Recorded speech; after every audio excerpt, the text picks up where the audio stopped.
La denominada Reconstrucción Nacional, parte 2, ahora va a iniciar con Remigio Morales Bermúdez. Si te acuerdas, o sea, la Reconstrucción Nacional es la etapa posterior a la guerra contra Chile. Es posterior a la guerra contra Chile y anterior a la República Aristocrática. O sea, entre lo que es la guerra contra Chile y la denominada República Aristocrática. Ahí está la Reconstrucción Nacional, también llamada segundo militarismo. Ya hemos dicho, se le llama Reconstrucción Nacional si es que incluye a Nicolás de Piérola, y si eliminas a Nicolás de Piérola se llama segundo militarismo, por el simple hecho de que Piérola no es militar. Listo.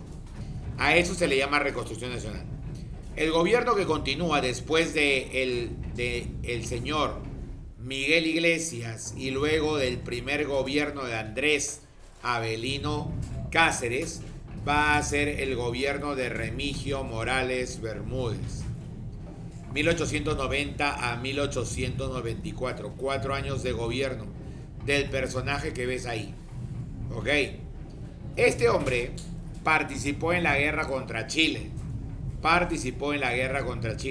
Y también se sentía en la potestad, ¿no?, de poder gobernar. Ahora, ese señor va a participar en las elecciones de 1890 con el Partido Constitucional. ¿Ok? ¿Ya? O sea, él con el Partido Constitucional. Los civilistas con Francisco Rosas. Y los demócratas, ¿no? Y los demócratas no participaron. Pues Piérola había sido, ¿qué cosa? Había sido encarcelado. Así era la cuestión. Cáceres, del Partido Constitucional, apoyaba a Morales Bermúdez. Los demócratas no participaron porque Piérola estaba preso. Y los civilistas apoyaron a Francisco Rosas. De los tres, es Remigio Morales Bermúdez elegido presidente. Siendo las obras más importantes de este periodo las siguientes. ¿Ok? Primero, aparece la figura de Manuel González Prada, el famoso anarquista peruano, para fundar su propio partido político, Unión Nacional. Es un partido de carácter anarquista.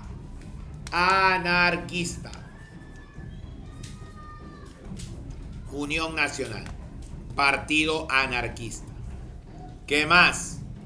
¿Qué más vamos a tener durante el gobierno de Morales Bermúdez? ¿Ok? ¿Ya? Tiene, por ejemplo, la ley de habeas corpus. La ley de habeas corpus para defender la libertad individual. Profesor, ¿y todo la del párrafo anterior? No, todo el párrafo anterior es igualmente para González Prada. Obras máximas de González Prada, páginas libres, horas de lucha. Te está hablando ahí de González Prada. Por eso entra dentro del primer punto. El segundo punto ya es la ley de habeas corpus. Luego, en el gobierno de Morales Bermúdez se cumple 10 años del Tratado de Ancón. Por lo tanto, se tenía que hacer el plebiscito, ¿te acuerdas? El plebiscito en Tacna y Arica. Tenía que hacerse el plebiscito en Tacna y Arica. Que tacneños y ariqueños decidan a dónde quieren pertenecer. Tenía que hacerse ya. Pero no se hizo. Y eso que ya pasaron, ¿qué cosa? Ya pasaron los 10 años, ¿ah? Ya pasaron los 10 años. Por si acaso. ¿Ya? Entonces, eso era. Ahora, la cuestión está que entre 1892 y 1894 hubo negociaciones con Chile para la elaboración del documento. ¿Ya? Hubo negociaciones para ver de qué manera se puede llevar a cabo. ¿Ya? Eso es. Pero no se llegó a ningún acuerdo. Como no se llegó a ningún acuerdo, ese plebiscito no se hizo. Y Chile se siguió quedando con Tacna y Arica. ¿Ok? ¿Ya? El verdadero fondo de este asunto es que no había dinero. A ver, ¿cómo te explico? Tacna y Arica estaban en manos de Chile, ¿ya? La Tacna y Arica estaban en manos de Chile. Eso era lo lógico. Tacna y Arica estaban en manos de Chile. ¿Y qué es lo que pasó? Lo que pasó es que si ese plebiscito, consulta popular, votación, lo ganaba Perú, o sea, Perú se quedaba con Tacna y Arica, Perú tenía que pagarle a Chile una indemnización. Si Chile ganaba la votación, o sea, Chile se quedaba con Tacna y Arica, Chile tenía que pagarnos a nosotros una indemnización. Así era la situación. Pero ni Chile ni Perú tenían plata para pagar. Por ese motivo no se hizo nada. Se quedó así. Ok, y eso, que había otros problemas que van a aparecer después, pero ahí ya comenzaron a discutir. Por ejemplo, ¿quiénes votan en Tacna y Arica? Se supone que los nacidos en Tacna y Arica o todos los habitantes de Tacna y Arica. ¿Quiénes votan? ¿Y qué es lo que pasa? Chile había mandado un montón de chilenos a vivir a Tacna y Arica. Exacto, no valía. El Perú reclamaba eso también, pues no vale, así. Entonces, por ahí también había, ¿qué cosa? Una contrariedad. O sea, no, una votación tiene que ser lo más democrática posible. Lo más democrática posible.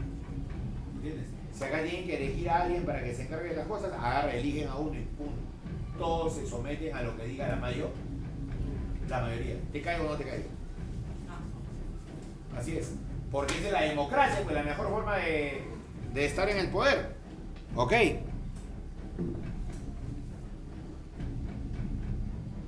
Vamos a tener el gobierno de Remigio Morales Bermúdez. ¿Y qué pasó? Lamentablemente, Remigio Morales Bermúdez agarra ahí, fallece. Ok, falleció Remigio Morales Bermúdez. A ver, ¿qué pasó? Falleció de manera natural, cuando estaba de viaje incluso. Ok, falleció. Por lo tanto, cuando fallece el presidente, ¿ya? Ocurre algo raro en el gobierno. El Consejo de Ministros no entregó el poder al primer vicepresidente Pedro del Solar, sino al segundo vicepresidente llamado Justiniano Borgoño. Justiniano Borgoño. ¿Ok? ¿Y eso se puede hacer? Claro que se puede hacer. Es decisión del Consejo de Ministros. O sea, a quien le corresponde legalmente es al primer vicepresidente. Pero si no lo acepta, se pone al segundo vicepresidente. Profe, ¿y qué pasó si no lo aceptaban después? Se pone al presidente del Congreso y así sucesivamente. Ok, claro. ¿Y si nadie quiere? No, se escoge a alguien dentro del Congreso. O sea, hasta que salga alguien. Y entonces, ¿qué pasó? Lo que pasó es que Borgoño eliminó la ley electoral, disolvió el Congreso y convocó elecciones. Y cuando convocó elecciones, ¿quién fue el único candidato? Cáceres, correcto. Y otra vez Andrés. Otra vez Andrés.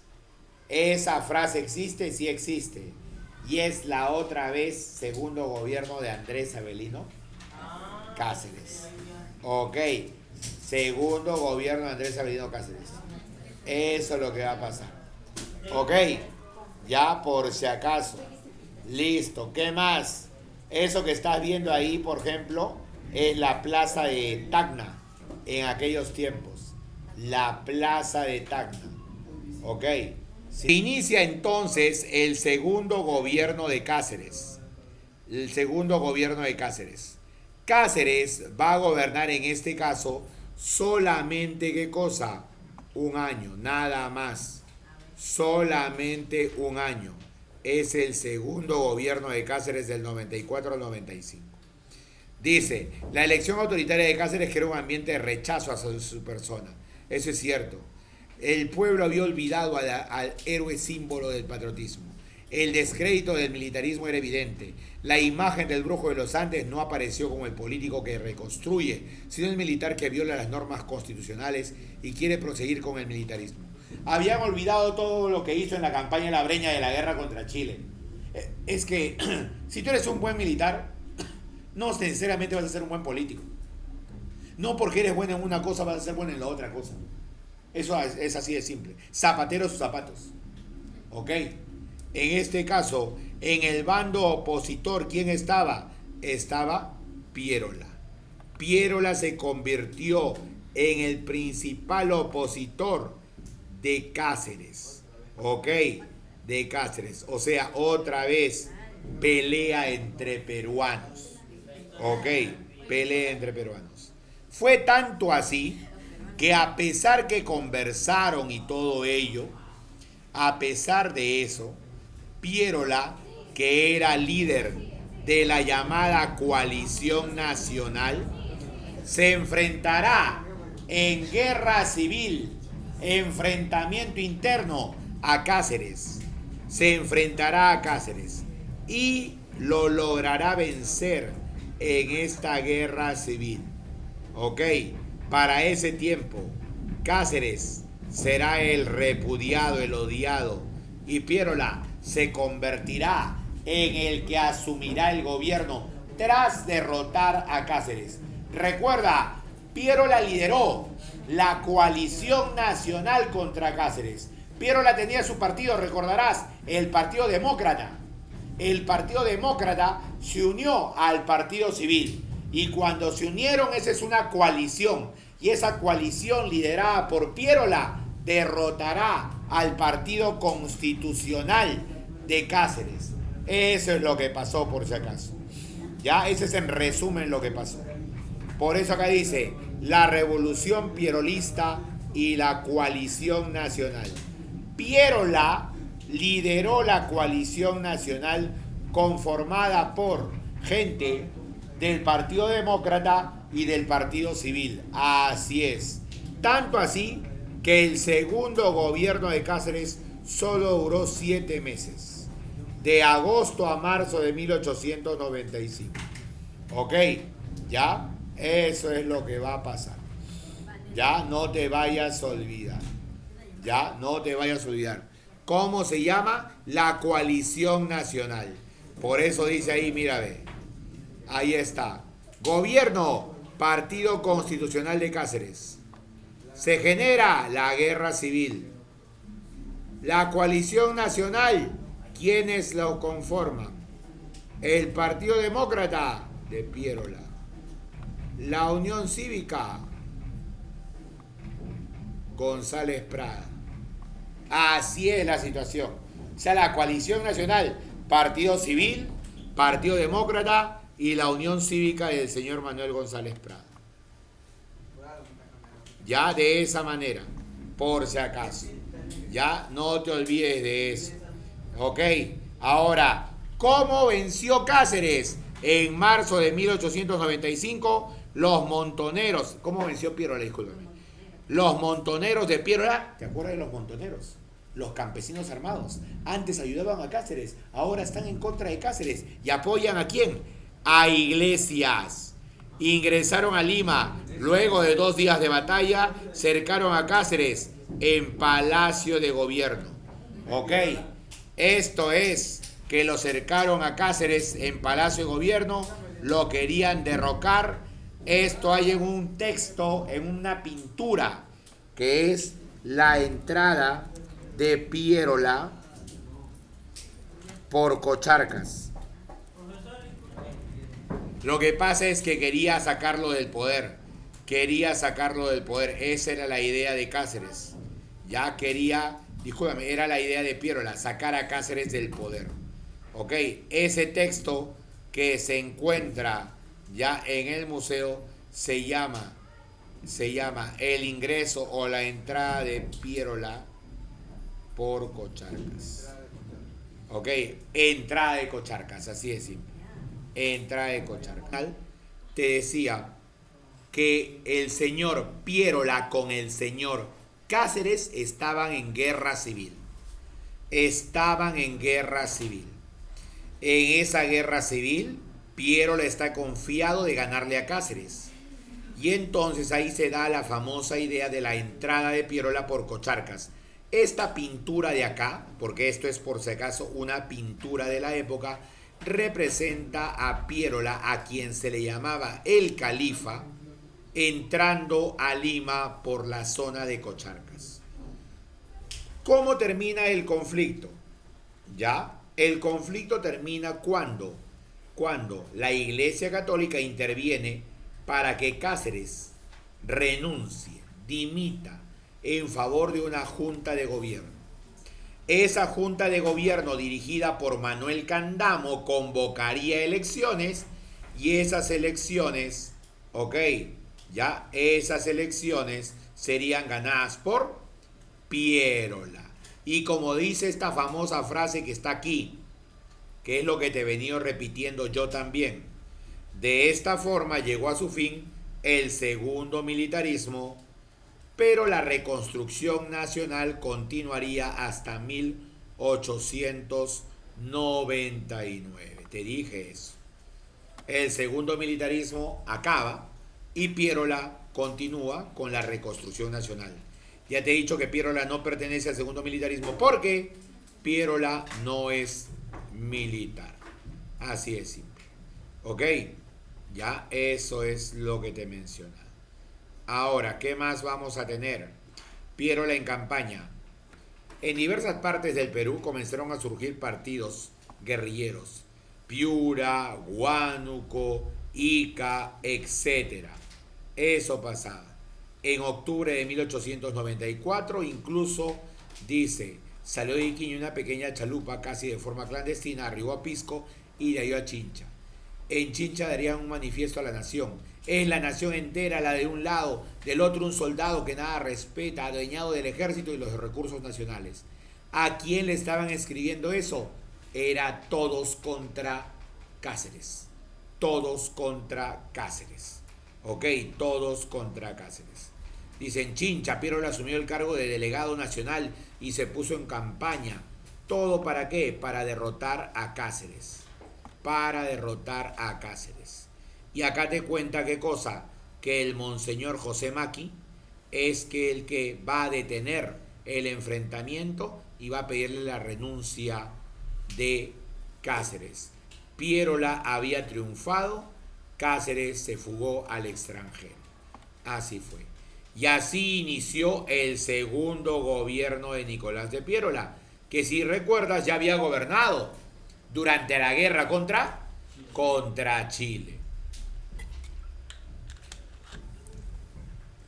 Ahí está. Él es Nicolás de Pierola como presidente. Nicolás de Pierola como presidente. Características: estabilidad política, prosperidad económica, austeridad fiscal. ¿Qué es eso? Estabilidad política porque pudo terminar su mandato. Prosperidad económica porque económicamente nos fue bien, o sea, nos convertimos en un país que comenzó a vender al extranjero. Austeridad fiscal, ¿qué quiere decir eso? Poco gasto. O sea, el gobierno gastaba poco. El gobierno gastaba poco. Austero, o sea, gastaba poco. ¿Y qué cosas novedosas hay? Por ejemplo, se estimuló al sector agroexportador, sobre todo a la industria azucarera, para Casagrande, Cartago y Paramonga, que se convertirán en lugares donde se va a comenzar a producir azúcar en gran cantidad. El azúcar se convierte en uno de los productos que más vendemos en esa época. Eran dos en verdad, algodón y azúcar. Algodón y azúcar, dos productos de la costa peruana. Fueron los que más comenzamos a vender y tuvimos ya una cierta bonanza. Creó la compañía recaudadora de impuestos. La compañía recaudadora de impuestos es algo así como la SUNAT de aquellos tiempos. La SUNAT de aquellos tiempos. La SUNAT de aquellos tiempos, o sea, las que te cobra qué cosa, los impuestos. Los impuestos. Tú sabes que todo gobierno se mantiene de la cobranza de impuestos. Se establece la liberación peruana de oro. No. Esta palabra de acá está mal. Ok. Esa palabra de ahí está mal. Exacto, así es. Ya, así es.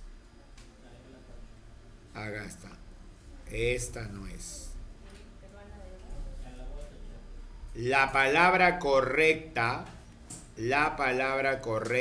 es. La palabra correcta es. Salud, salud. Libra. Libra peruana de oro. La libra peruana de oro es una moneda. Es la moneda peruana de aquel momento. Libra, sí. Se llama la libra peruana de oro. Ok. Ya la libra peruana de oro, por si acaso. Ya así se llama. Llegan bancos. Banco del Perú y de Londres, Banco Internacional de Perú, Banco Popular, Compañía de Seguros Internacional, Compañía de Seguros RIMAC. Llegan bancos. De todos esos bancos, el más famoso el más importante era el Banco del Perú y Londres. Porque recuerda que en ese momento Inglaterra todavía seguía siendo, ¿qué cosa? Potencia. Todavía seguía siendo potencia. Comenzamos a explotar el caucho. ¿Dónde? En la selva. El caucho comenzó a tener también un boom cauchero. ¿Por el hecho de qué? Por el hecho de que lo necesitaban para hacer neumáticos. Los neumáticos son las llantas, ya que en ese tiempo se comenzaba a producir un montón de ¿qué? De automóviles, por primera vez. Automóviles. ¿Qué más? Vamos a tener también la chilenización de Tacna y Arica. Chilenización.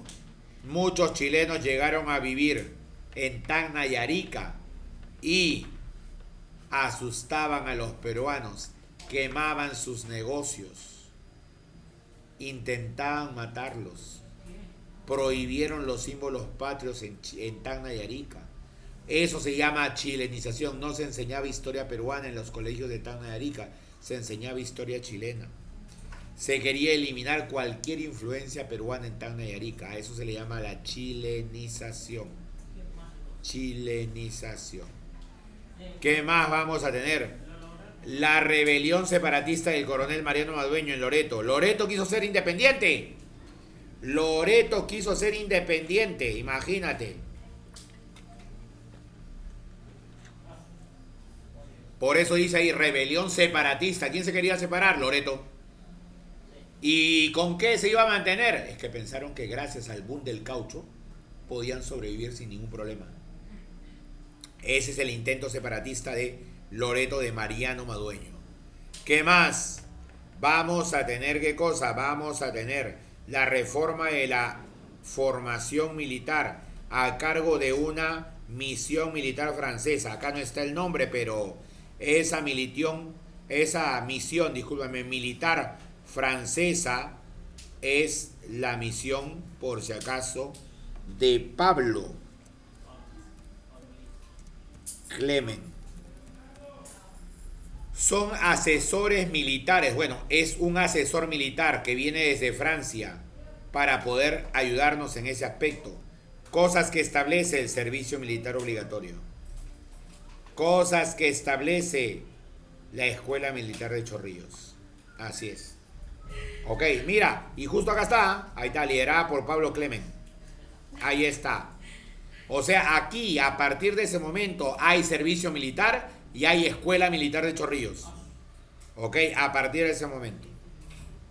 Tomamos lo que Francia era en el nivel militar como ejemplo para nosotros seguirlo acá. ¿Qué más? Vamos a tener que llegan los primeros inventos llamativos al Perú. Llega el fonógrafo, los rayos X, el cinematógrafo, el primer automóvil y hasta el alumbrado eléctrico, pero alumbrado eléctrico con el foco. Con el foco, llega el foco acá al Perú por si acaso. Llega el foco por si acaso. Mira, ahí está, primer automóvil, mira los primeros teléfonos. Y mira cómo eran las lámparas en aquel tiempo, con los focos. Mira la marca, Rochester. Así es. No, ya no existe. Eso es. por si acaso. Y la gente cuando hablaba por teléfono se quedaba asombrada de que la tecnología haya avanzado tanto. Ok, así es, que haya avanzado tanto. Son los inventos de aquella época. Acá Historia y Leyenda habla de lo que pasaba con Pierola. Hay mucho cuestionamiento a Pierola en la historia. Y acá está el practiquemos, que en esta oportunidad tú lo vas a tener que realizar por si acaso.